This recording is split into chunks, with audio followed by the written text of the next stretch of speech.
The Tempo 5 update was released on November 7th, 2023 and is going to forever change how we play and make levels in Fall Guys moving forward. Let's first talk about the Roundpool. Izzytorium would unvault 6 core maps, those being Big Shots, Penguin Pursuit, Short Circuit, Fruit Shoot, Volleyfall, and I cannot believe I'm saying this, but they finally unvaulted Slime Scraper. This brings the total map count to 77 maps in solos. 22 of them are creator-made rounds, whereas 55 are core rounds or maps made in Unity. Actually, an update to that. On November 10th, the Fall Guys Owl Twitter account made a tweet letting people know that creator-made rounds, or UGC, have been temporarily removed from Solo Show due to a bug where it says failed to download level, so it's currently only 55 maps that are in solos. 58 maps are currently in squads, and 52 are in duos. In the Fall Force update or the 10.4 update, they would unvault Tiptoe Finale. However, a bug was found in squads to where the last 4 rows were fake, making it impossible to qualify, so it got vaulted. However, it would still be in duos, so it got partially removed from the game. With the Tempo 5 update, Tiptoe Finale is back in squads. However, it seems like the map has a new variation. Bunny ears on the word new. This was spotted in the Days of the Races Squads LTM, and it features one hover platform in the middle. Supposedly, this variation was slated to be in trios, however it got scrapped, but it's been added to the game now. For those who don't know, the normal squads variant had no hover platforms, whereas duos featured 4 of them. Let me know if the map in squads has one hover platform or not. My apologies for the side tangent. We currently have 18 maps that are in the vault as of the making of this video. I can't believe it's almost empty. 3 out of the 6 maps were released after 350 days, those being Slime Scraper, Big Shots, and Short Circuit. Those rounds got removed from the game at the start of Season 3 Second Secrets or Season 9. Just 50 more days would have made it 1 year since those maps got vaulted. That's absolutely mind-boggling to think about. Slime Scraper is my favorite map in the entire game, and I was just so ecstatic, so happy to see it back. I remember when I was a Wii channel, I made my first YouTube video, and that was a guide on Slime Scraper. That actually didn't really blow up. I remember sharing it on the subreddit, and it did get a little bit of views and such, but I remember when I made my best Slime Scraper shortcuts, tips, and tricks videos, and I shared it on the subreddit, or the r/Fall Guys game subreddit more specifically, it started to, gain a lot of traction, a lot of viewers, and it started getting recommended to people, and then I started getting comments, I got subscribers and stuff, and really I just owe it to that map because it was a reason why my channel started to gain a little bit of subscribers, a little bit of recognition. Anyways, apologies for the side tangent once again. Let's get back on track. The other 3 maps were released after 181 days, those being Fruit Shoot, Volleyfall, and Penguin Pursuit. They will get removed from the game at the start of Season 4 Creative Construction or Season 10. Izzytorium would increase the budget from 1,000 memory units to 2,000. Back in Creative Mode got announced, I thought 1,000 was far too low, and this change was one of the things listed on the roadmap they released. This is a fantastic change. However, this is even the best one. They have now made the ability to overlap some obstacles a feature, and this will forever change how people craft their rounds, even how we play Fall Guys going forward. A very quick lesson on overlapping. This was originally a glitch discovered by a user on Bilibili. I'll be showing off the page as I'm talking. For those who don't know, Bilibili is basically the Chinese version of YouTube. On June 1st, this user on Twitter will post a screenshot showcasing a map they made with the glitch and respond to someone asking how they managed to do it. 2 days later, they posted a video on YouTube teaching others how to perform the glitch. It then caught on like wildfire, and Izzytorium would even post maps that use a glitch onto the Discover tab in custom lobbies, and it even got featured in the show selector. Overlapping isn't enabled by default. As you can see, I can't overlap anything. You need to go to the tools, then turn it on from there, and it works as you expect. When you open the obstacles tab, if the object has 2 circles, that object can be used for overlapping. Unfortunately, there are some objects that you just can't overlap. Across both themes, 14 objects are not compatible with the overlapping feature, those being the starting line, checkpoint, finish line, seesaw, push block, push fan, push ramp 1, push ramp 2, floating cannon, turnstile, DoorDash, carry object spawner, trigger button, and pressure plate. And again, this is true for both the classic and digital theme. Honestly, I can see why you can't overlap some of these objects, such as the boxes, as you need to be able to push them, and they probably would freak out if another object was sticking out of it. However, the door doesn't make much sense to me. As long as you can go through it, it should be fine. It's a huge bummer that the start, checkpoint, and finish line can't be overlapped. I loved when creators would hide them in like in Cheese Canyon, for example, where the slime slide was on the checkpoint in El Hermosa. Stuff like that is really cool in my opinion. I hope in the future they make the checkpoint an overlap object at least. Ideally, I would love to see the finish line and the start line also be something that can be overlap compatible. However, I can see why they don't allow it, especially the finish line, as people could be mischievous and actually hide the finish line in some corner or just some object somewhere, and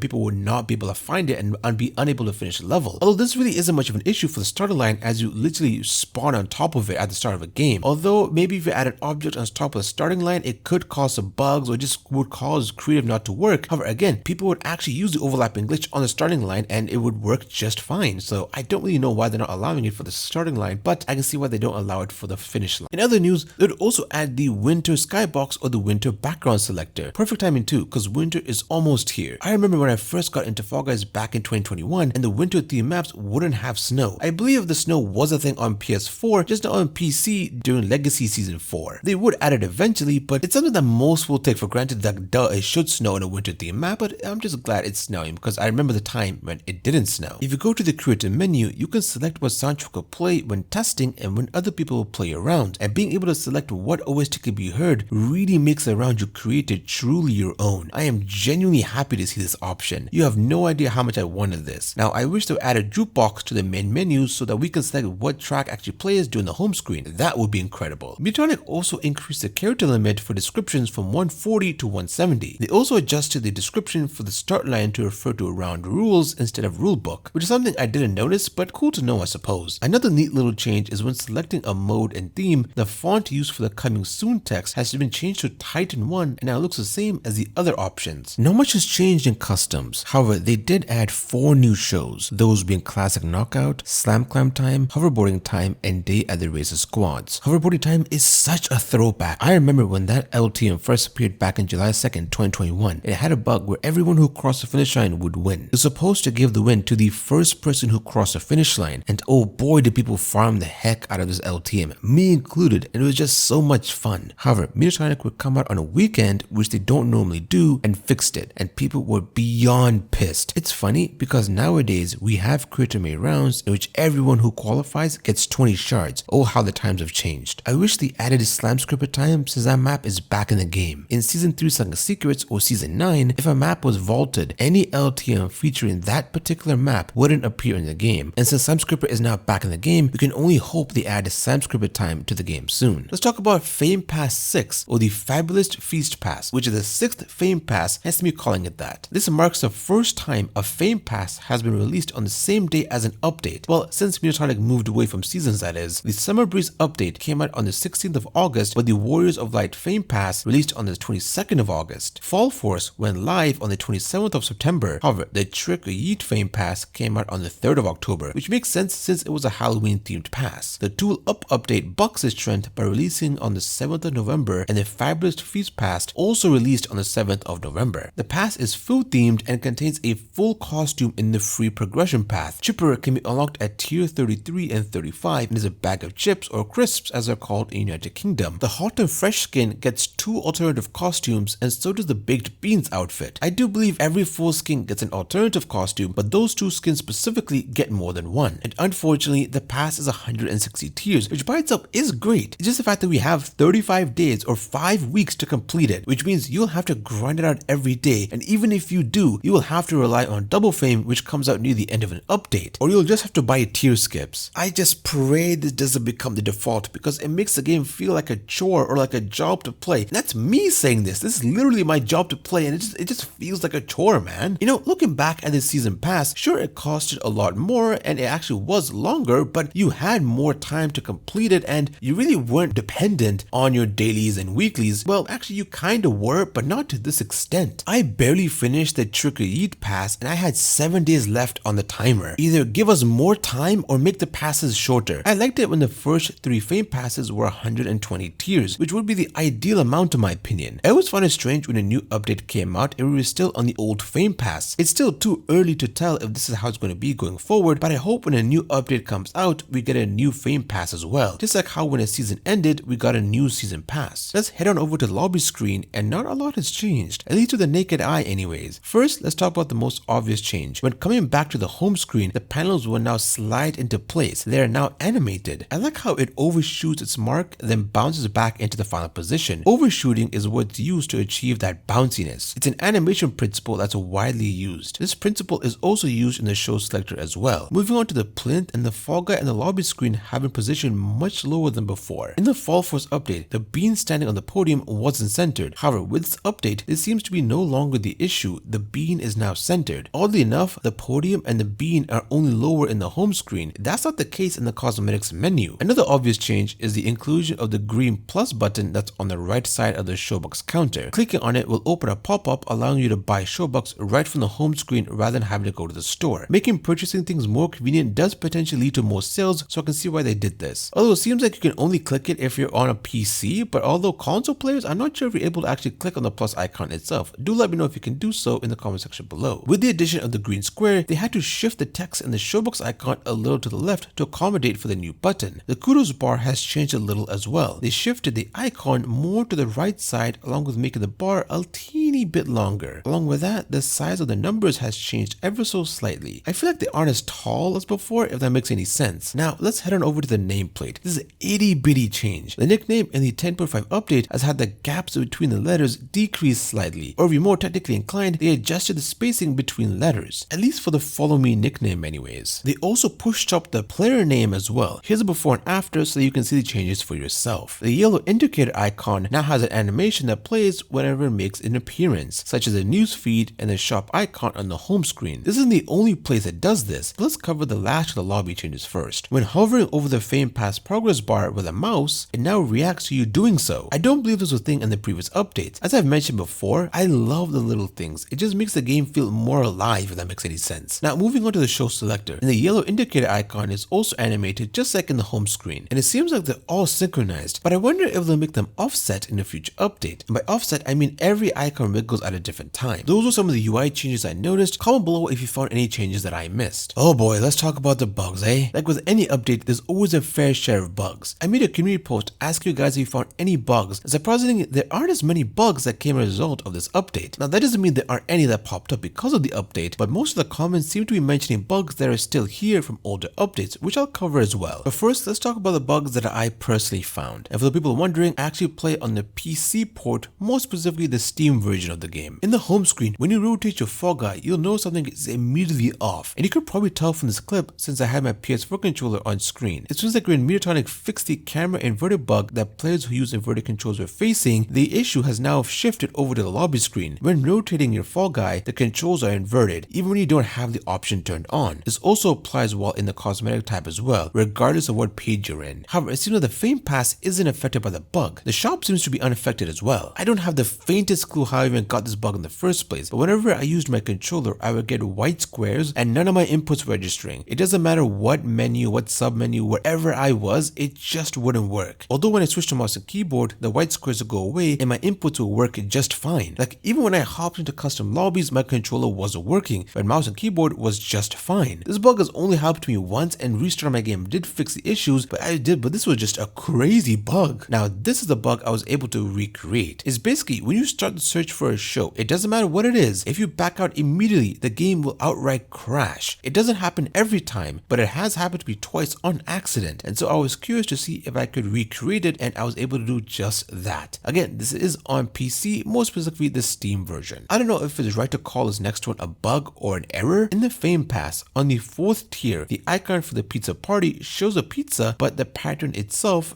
doesn't have a pizza anywhere on it. I do want to say it's a bug, but I don't know if the pattern itself is bugged or the preview is. I wouldn't be surprised if the pattern was supposed to have pizza on it, but they changed their mind and just forgot to change the preview icon. This was a bug that I first saw on Twitter and decided to see if I could do it, and apparently it's been a thing since the 10.4 or the Fall Force update. On PC, when you use a scroll bar while in the show selector, you apparently cannot select the shows on the top row. As you can see, no matter how many times I click the button, they just won't select. However, I can click on the player made rounds at the bottom just fine. I made sure to test it out, and when using the scroll bar and trying to select a show, you can click on every single player made round. There's not any of the LTMs or the core remotes or anything on the top row. Inspired by a comment I saw in my community post, I wanted to see if I could find someone with a weird looking name, and I eventually did. I actually have no idea if this is a bug, but while playing a game of solos, I turned on nicknames and noticed this guy's name looked different. The font looked off. When they qualified, their name looked completely different, and for the remainder of the game, their name looked like it did when they qualified. I also saw another guy in a different game have the name look different from the others as well. Could their name be in a different language and the game was displaying it differently? I'm not exactly sure if this is a bug or not, but I'll assume it is. If you overlap two objects, for example, in this clip I'm showing you, two padded floors have been overlapped, and as you can see, it's really glitchy. It's like it's trying to go forwards and backwards. It's just, I'm not trying to explain it, but as you can see, it is pretty glitchy. The thing is, I haven't noticed all overlap obstacles having sort of this glitch. It happens like in random spots, I guess. I'm not sure if it's a particular obstacle. If you overlap a certain obstacle with another one, it causes a glitch, but it is a thing and I do want to assume it's a bug. Now onto the bugs I've seen circulating in the comments on my community post as well as on Twitter. I've had several people point out how in big shots, more specifically the fruit variation, the cannons won't shoot out anything and it stays that way for the remainder of the round. I've gone the regular variant and that works perfectly fine. So it seems like the only variation that was affected was the fruit one. Gotta give a big shout out to the Xbox players, you guys finally got an exclusive bug. Xbox players are reporting that throughout the time they've had the game open, regardless of where they are or what they're doing, they can spot text saying select along with an icon. This seemingly doesn't go away. I've also seen a few people say they've gotten the error pop-up that says downloading level error. This bug only affects maps made in Fall Guys Creative. It's gotten to the point where on November 10th, Fall Guys acknowledged the issue and have removed creative made rounds from solos but will add them back once they fix the issue. Future's here, and according to this comment that I just recently got, if you put your mouse onto the left side of the past progress bar, it'll start to move really fast. And so I decided to just give it a shot and it actually freaking worked. So what I did was I positioned my mouse in between the small gap between the open party bar and the actual past progress bar itself. This also works if you put your mouse onto the top left part of the bar. I've seen quite a few posts showing how their screen is littered with white squares, and it's been like this before the update, but it's gotten worse than before. And I'm not sure if this is only on the Switch. However, most of the comments I've seen have said they play on the Switch and this bug occurs. But I've also been sent screenshots of white squares and they appear to be on a PlayStation. While on the topic of PlayStation, in the PS4 port, this user pointed out how the graphic used in the show selector doesn't scale properly, so you're left with blank space on the top left. Do let me know if you experience this bug in the comment section below. On PC, if you reset your keyboard keybinds on the top navigation bar, it'll show the navigation keybinds a second time. PS5 players still experience a custom lobby bug in which they fall forever and can't back out, so the only option they have is to close the game entirely. According to this comment, if you have an unsaved map and give it a name, then make a new map and give it that name that you did before, you can't use it even though the round wasn't saved, so the name shouldn't have been remembered by the game. Now this bug is something that I've experienced myself in the digital theme. When you change the color on the padded beam, the color of the beam and the icon don't match. It seems like the beam goes to a different color than the one chosen. This was a bug that I found in the Fall Force update, and it seems to still be a thing in the Tulip update. And while on the topic of creative mode, this Twitter user pointed out how in the digital theme, when publishing your round, the colors won't stay the same. So you could have, for example, used teal, but it'll come out as red. And what's interesting is that this next comment pointing out how their obstacles swapped places when reopening a map they worked on. So a blocked swap places with their start line. I saw this clip on Twitter in where a player put a cube in a conveyor belt and it remembers the movement on the belt it was first on. It then becomes really hard to grab, and when you put it down anywhere, it'll move in the direction of the first belt, even though it's no longer on a conveyor belt of any kind. This bug has been a thing before the 10.5 update, but it seems to still be a thing in this update. Also, this bug appears in an actual game and not during testing or in the editor. This is a bug I haven't seen anyone really talk about, and apparently Royal Fumble has an exploit in which a player can jump on top of someone's head and get out of bounds. This map is no stranger to people getting on top of invisible walls. It's been a thing since the map's inception, I want to say. The fact that you can still get on top of invisible walls even though this map has been out for years is absolutely aggravating. It is really annoying. The faceplate glitch from the 10.4 update is still alive and well. This glitch is where a player's faceplate is messed up and can be seen while spectating and on the elimination screen. I'm sure there are more bugs that I missed out on, but we must move on. This section will cover some of the changes to rounds that have been unvaulted, such as Sam Scraper and Short Circuit. Although Sam Scraper did get vaulted at the start of Season 3 Saga Secrets, it was playable for a short time in the Extreme Souls LTM that was live at the time, but it got shortly removed thereafter since the map was actually supposed to be vaulted, and the only way to play it was in the Vault LTM found in Customs. The map has changed slightly since its last appearance. For instance, some of the flooring has changed to this baby blue color, such as the one at the start and the one next to the Yeetus, and also the spinning disc section has had its flooring replaced, and finally, the area after the low gravity pipe has seen its padding changed as well. What's weird about that is you seemingly can't slide dive even though it's coated with slime, and it's not like it's in an incline or anything, so you should be able to do so. I've only played 4 games with Slam Scraper so far, so if you found any other changes, comment below and let me know. Future is here, so I just found out that they killed the bumper skip you could do on the second floor. You would have been able to do it by bouncing on top of the first bumper a few times, then aiming for the top of the force field, and if done properly, you can skip the gloves entirely. It seems like they nerfed the bounciness you can get while on the bumper. I kept trying but couldn't get enough air, and I would assume the bollards also got the same nerf, but I'm not too sure on that. Short Circuit has seen a visual update as well. At the start, the flooring has been changed to the baby blue color seen in Slam Scraper. In Fruit Shoot, the blue padding used at the start and the end is darker than before. This change was also seen in Seesaw and Fall Mountain in the last update. Also, the purple at the edges of the fence have been changed to a more plum purple, which is also a change we saw in the last update as well. But all is not bad. Let's talk about the bug fixes that Midtronic actually did. They posted a huge list of bug fixes. We'll go through only some of the more notable ones, well, at least to me anyways. In the 10.4 update, the blast balls would explode much faster than before. Along with that, the tiles and blast ball would start to fall really quickly. However, it's been fixed. Originally, I thought the tiles falling quicker could have been an intentional change, but it wasn't. I won't lie and say it didn't make blast ball more chaotic, but I'm glad to see those bugs squashed. They also fixed the auto grab bug that was present in the previous update. Even if you had auto grab turned off, it would still be on by default, which was incredibly annoying, especially in creator made maps where you latch onto the nearest edge when you didn't want to. It even prevented you from doing a strat in Skyline Stumble, in where you would dive onto the first platform, as it's much quicker to do that than to just jump on it. It even messed me up in airtime where it latched onto the trapeze but let go immediately after. Either way, it's now been fixed and I could not be any happier. In my previous breakdown, I talked about how people who play with inverted camera settings couldn't move the camera, but thankfully it's been fixed now, which is stellar news for those who use inverted controls. However, a side effect of that is now the lobby has weird inverted controls, but either way, I'm glad to see this bug fixed. In the Fall Force update, the Spicy Roma celebration was broken. Here you can see what it used to look like during the 10.4 update, but now it's been fixed.